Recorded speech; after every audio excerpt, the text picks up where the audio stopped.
Pembahasan selanjutnya kita mulai pada sesi kedua ini atau pada bagian kedua dalam pembahasan soal KSM tingkat kabupaten 2019, yaitu soal nomor 13. Ditanyakan adalah agar sistem seimbang di titik G. Jadi nanti poros seimbangnya adalah titik G ini sini, maka besarnya MK itu berapa? Jadi besarnya ini berapa? Ini berapa nanti? Berapa MK? Ini seperti biasa, jadi ini mudah seperti pembahasan jungkat-jungkit. Jadi dengan menggunakan konsep torsi maka selesai. Jadi mudah. Kita tahu semua bahwa torsi, jadi torsi itu keseimbangan itu adalah gaya, ya, gaya dikali lengan torsinya atau R, jarak dari poros putarnya. Di sini kita ambil gayanya itu dalam bentuk V yaitu M kali G, maka tinggal dilawan aja sebelah kiri sebelah kanan. Jadi torsi di G, jadi kalau di sini Z, ini T, kemudian ini B, kemudian ini G, ini H,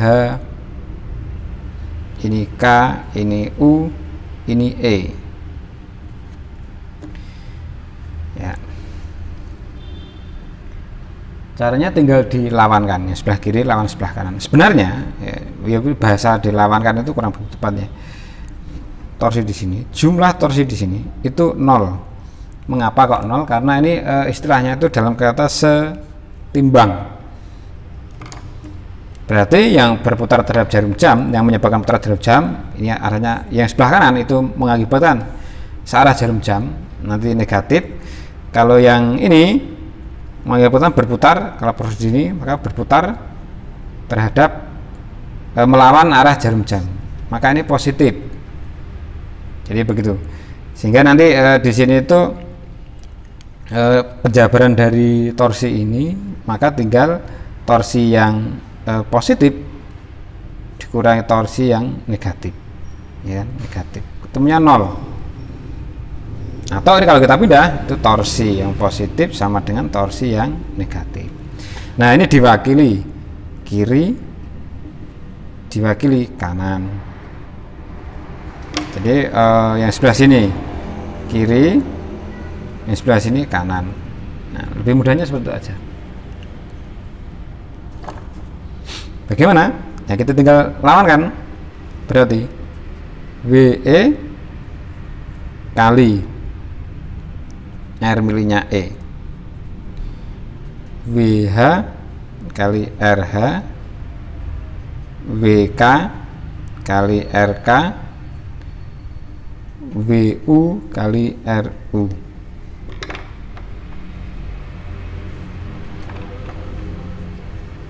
Nah, nanti untuk W itu diwakili oleh M. Mengapa? Karena G-nya semua sama, sehingga kanan kiri ini akan dicoret. Sehingga di sini bisa kita tulis menjadi M E, ya, jadi ME dikali RE. RE itu berarti jarak AG. Jika Anda hitung nanti akan ketemu 6. Itu sesuai dengan kuncinya, yaitu A. Ya, kita berlanjut ke yang nomor 15. Jadi ketika diketahui menggunakan elektroda, nanti airnya misalkan nanti masukkan dalam elektroda, kemudian diukur resistensinya, ditanyakan dalam soal ini sudah diketahui L1, ini L1, L2 sudah diketahui, kemudian hambatannya itu dipasang 2700 ohm. Nah, luasnya juga sudah diketahui, jarak antar dua elektroda juga sudah diketahui, jarak antar dua elektroda. Pertanyaannya itu adalah hambat jenisnya, ya, hambat jenisnya atau rho-nya. Jadi di sini R biasa, nanti ini kita silakan Wheatstone dengan L1, sedangkan yang ada di sini R zam-zam kita silakan dengan R2. Jadi persamaan Wheatstone seperti biasa, gampang, yaitu R dikali L1, jadi R kali L1 sama dengan RZ kali L2. Nah, maka kita Anda bisa memasukkan angkanya dengan sangat mudah. Jadi R-nya adalah 2700, ini 10, kemudian ini RZ, kemudian ini 30. Maka RZ nanti Anda coret-coret akan ketemu 900. Ya, ini adalah hambatan hambatan Zam-Zam, hambatan air Zam-Zam. Nah, kita tahu sendiri untuk hambatan penghantar. Jadi rho kita ambil, jadi kita mencari rho-nya kita ambil dari hambatan penghantar, yaitu R sama dengan rho LA, rela. R sama dengan rho LA. Maka kita terapkan dari sini pakai RZ sama dengan rho, ini dicari, ini dicari. Kemudian L-nya adalah jarak antara dua ini sudah ada, ya, sudah ada. Kemudian luasnya juga sudah ada, semuanya sudah dalam meter. Kalau yang ini tadi, ini sentimeter kecoret, jadi ini tidak usah diubah. Sedangkan kalau yang ini sudah semuanya sudah meter. Jadi langsung Anda bisa masukkan, ini 900 rho 0,009, Anda lihat 0,09 per 0,000117. Nah, dengan perhitungan mudah, Anda bisa gunakan kalkulator atau apapun itu, akan ketemu 1,7 ohm meter. Ya, berarti sesuai dengan kunci, jawabannya itu adalah yang B. Ya, kita lanjutkan untuk pembahasan selanjutnya adalah nomor 16. Nomor 16, Anda bisa baca bahwa pada tahun 2018 di laporan UIN Kementerian Agama RI telah dibuat suatu alat yang dapat mengukur kapasitansi lemak babi untuk kesehatan pangan halal yang terbebas dari bahan haram. Alat ini bekerja berdasarkan prinsip resonansi. Ya, ingat resonansi untuk arus bolak-balik. Ya, di situ ada induktor, ya induktor berarti ini ada induktor sehingga ini ada L. Kemudian di frekuensi yang terbaca oleh frekuensi meter tersebut adalah ini frekuensinya, F-nya. Jadi megahertz, nanti diubah ke hertz. Kemudian pertanyaannya adalah berapakah kapasitansinya? Jadi kapasitansi lemaknya. Jadi C-nya berapa?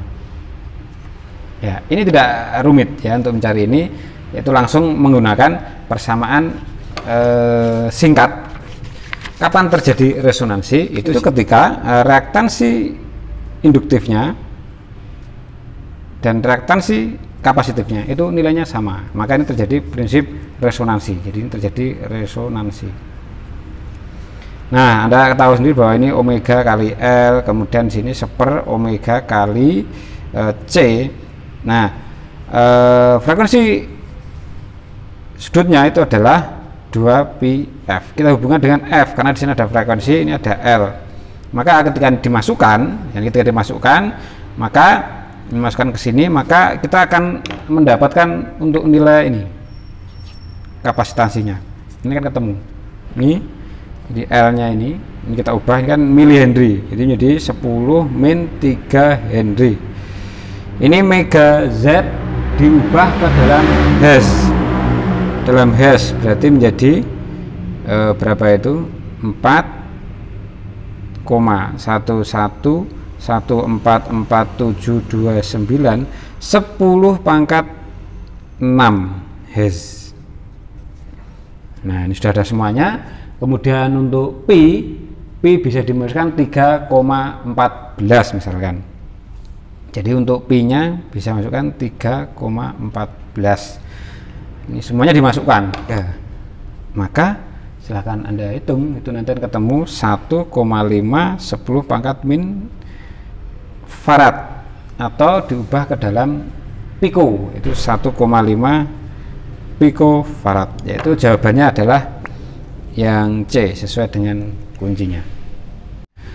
Sekarang yang nomor 17. Nomor 17 dengan cepat mari kita hitung. Ini 327 Celcius. Ini terkait dengan termodinamika, mesin termodinamika, maka mesin uap ya, mesin uap untuk, jadi mesin uap itu sebenarnya pertama kali ini ya Asadi ini pada tahun 1526 1585 mesin uap. Misalkan di sini bekerja antara 327 Celcius 27, ini berarti otomatis yang besar berarti T1, nanti diubah ke Kelvin berarti 600 ya kan. Kemudian yang ini adalah T2 ya 302 Kelvin langsung. Ini menyerap kalor Nah, menyerap itu berarti Q1. Nah, 60% usahanya dilakukan ini digunakan untuk putaran. Jadi ini ada usahanya hanya 60%. 60% usaha W. Itu diubah 60% diubah untuk memutar baling-baling. Karena putaran ini ada momen inersianya, ini untuk berputar. Jadi tenaga putar, kinetik putar. Di sini sudah ada momen inersianya I. Maka pertanyaannya adalah kecepatan sudut yang dihasilkan. Ya, berarti omeganya berapa? Omeganya berapa? Ini langsung bisa kita tangkap. Berarti usaha yang dihasilkan oleh mesin diubah untuk memutar.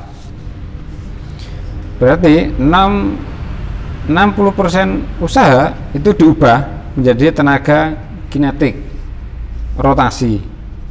Ya, berarti 0,6 W I setengah I omega kuadrat. Lah ini nanti yang akan dicari. Jadi ini mudah nih. Ini akan dicari nih. Berapa omeganya itu akan dicari. Nah, kan tapi kita juga harus tahu usahanya belum dapat. Usahanya belum dapat, maka usaha ini kita cari dengan bantuan T dan Q. Ya, kita ketahui sama bahwa Q2 banding Q1 itu sama dengan T2 per T1. Terus maka Q2 terlihatan 300 ini coret-coret. Nah, W usaha itu adalah Q1 min Q2. Nah, setelah ketemu 300 Joule, maka kita pindahkan ke sebelah sini, sehingga ini 0,6 300 30 akar 10 30 akar 10, yaitu sesuai dengan kunci. Maka jawabannya adalah nah, lanjut ke nomor 18 sekarang. Jadi nomor 18 ini ilmuwan Islam dari Syam sudah pernah membahas tentang roket atau torpedo, teknologi roket. Ini prinsip momentum ya, Anda lihat, bisa dilihat sebuah roket ini bergerak dengan massa m, berhorizontal, kecepatannya v, kemudian pada saat posisi t plus delta t selisih, maka roket berkurang sebesar ini, jadi besar delta m. Tapi kecepatan roketnya itu bertambah delta v karena berkurang, kemudian cepat. Karena adanya pembawaan bahan bakar sebesar delta m yang menyembur dengan kecepatan u berlawan arah dengan roket, kerangka acuan roket, kecepatan roket tiap satuan waktunya adalah berapa? Ini dalam bentuk persamaan. Ini bentuk persamaan seperti ini. VT itu sama dengan V0, ya kan? V0 plus, jadi plus integral A dt. Akselerasinya didapat dari mana ini? A nya, A itu kan A sama dengan F per M. Jadi F per M kita masukkan dalam persamaan, jadi integral F per M dt. Kalau Anda jeli ya, maka Anda sudah tahu bahwa ini adalah sama dengan impuls. Ya kan? Impuls itu senyampang dengan perubahan momentum. Jadi impuls sama dengan perubahan momentum, sehingga kita ubah menjadi 1/m. Nah, ini perubahan momentum apa? Perubahan momentum yaitu, kalau perubahan momentum kan m kali v, berarti ini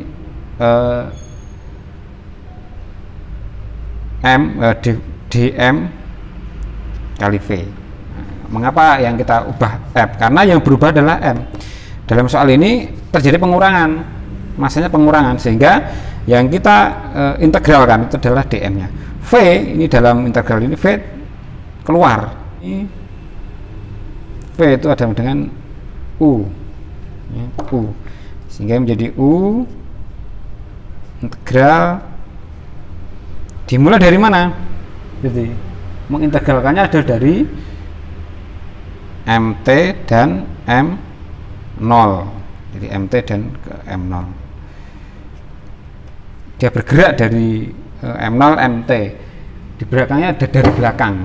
jadi bergeraknya dari belakang, sehingga ini delta, karena seper maka dia ln M0 per M, maka masuk dalam persamaan langsung, ini masuk ke sana, sehingga VT sama dengan V0 plus di V0 plus U ln M0 per MT. Jawabannya yang D sesuai dengan kuncinya.